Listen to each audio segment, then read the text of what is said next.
Now we will start normal goods and inferior goods. Okay, so in normal goods what happened कि most of the commodity that we usually buy, okay, वो superior होता है as a general price. A consumer buys more of goods. कब goods लेते हैं वो normal when his income rises, okay, and when his income, and less of it when his income fall, है ना. So the commodities that follow this rule वो normal goods में आते हैं. मतलब जब हमारा इनकम बढ़ जाता है तो हम उस प्रोडक्ट को ले लेते हैं, और जब हमारा इनकम घट जाता है तो हमारा जो उस चीज़ को लेने का वो है वो कम हो जाता है ना. जनरली एक जनरल चीज़ होता है कि हम वो गुड्स को ज़्यादा ले लेते हैं जब हमारे पास इनकम आता है. Okay, so this is basically depends on income. So normal goods means the goods whose demand increases with the increase in demand. Okay, और इन्फीरियर गुड्स में क्या बोल सकते हैं कि डिमांड जो है वो डिक्रीज़ होता है with an increase in income. Okay, जैसा इनकम बढ़ता है तो डिमांड डिक्रीज़ होता है. ओके, और नॉर्मल गुड्स में क्या होता है, इनकम बढ़ता है और डिमांड भी बढ़ता है. That is your normal goods. Okay, so normal goods and inferior goods. Okay, again I am saying normal goods means the goods whose demand increases with the increase in income. Okay, demand बढ़ जाएगा जब हमारा income भी बढ़ जाएगा, demand घट जाएगा जब हमारा इनकम घट जाएगा. That is normal. Okay, inferior goods, inferior goods कब होता है, इन्फीरियर गुड्स मीन्स जब उसका डिमांड जो है वो घट जाता है. कब, जब हमारा इनकम बढ़ जाता है. With an increase in income demand decreases. That is your inferior goods. वो हमारे इन्फीरियर गुड्स में ऐसा होता है कि ठीक है कि तब हमारा इनकम बढ़ गया तो अब हमको उसकी ज़रूरत नहीं है, उसका डिमांड जो है वो हमारा घट जाता है. Okay, so this you can see in this graph. ठीक है, इसमें क्या है, नॉर्मल गुड्स का ग्राफ है. So in this you can see in the X axis demand of TV is there and in Y axis income is there.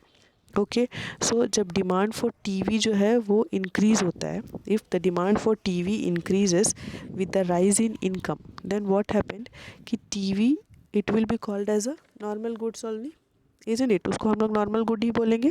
Yes, क्यों, क्योंकि उसका डिमांड कब बढ़ता है, जब हमारा इंक्रीज होता है इनकम, है ना. टीवी हम तभी लेंगे जब हमारे पास इनकम होगा. ओके, सो इनकम इफेक्ट जो होता है वो पॉजिटिव होता है नॉर्मल गुड्स के केस में.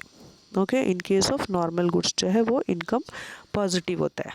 अपन नॉर्मल गुड्स लेते हैं. ठीक है, टीवी का जो डिमांड है वो बढ़ गया जब हमारा इनकम बढ़ गया. जब हमारे पास इनकम नहीं था तो ऑब्वियसली हम टीवी का डिमांड नहीं करेंगे. Okay, now in the case of inferior goods you can C, inferior goods में क्या बोला था मैंने कि डिमांड जो है वो घट जाता है with the increase in income. मतलब हमारा इनकम बढ़ता है तो उस चीज़ का जो डिमांड है वो डिक्रीज़ हो जाता है. तो इन्फीरियर गुड्स में क्या आता है, which one is, that is जो जिसको हम यूज़ नहीं करना चाहते हैं. ठीक है अभी हमारे पास, लेकिन वो इसलिए क्योंकि हमारे पास इनकम नहीं था, है ना. So income effect is negative in case of inferior goods. Inferior goods में क्या होता है, इनकम का जो इफेक्ट होता है वो नेगेटिव होता है, और नॉर्मल गुड्स में income effect is positive. Now here इस ग्राफ में आप देखो, in X axis it is black and white TV का डिमांड है, एंड वाई एक्सिस में इनकम दिया है. So if the income of the consumer rises, then what happened, he prefer to replace this black and white TV, है ना. अगर उसका income बढ़ गया है तो वो ब्लैक एंड वाइट टीवी की डिमांड नहीं करेगा ना, वो यही सोचेगा कि हम उसको चेंज कर लेते हैं, एक कलर टीवी ले लेते हैं, एक एलसीडी ले लेते हैं, एक एलईडी ले लेते हैं, इजंट इट, क्योंकि उसका इनकम अब बढ़ गया है. Understood. So at that is why it is said कि डिमांड जो है वो घट जाता है जब हमारा इनकम इंक्रीज़ होता है in case of inferior goods.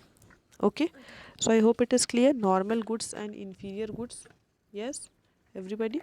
So normal goods and in the same way affect, जो डिमांड कर्व होता है वो भी उसी तरह अफेक्ट होता है. चेंज इन डिमांड कर्व जो है वो इनकम की वजह से अफेक्ट होता है.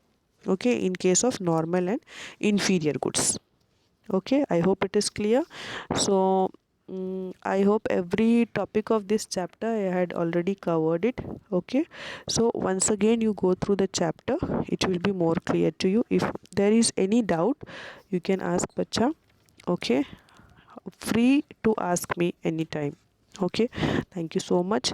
Once again go through it, एक बार और जो चैप्टर दिया हुआ है आपके पास जो बुक है उसको गो थ्रू करो अच्छे से, रीड करो अच्छे से, it will be more clear to you. Thank you dear, god bless you all.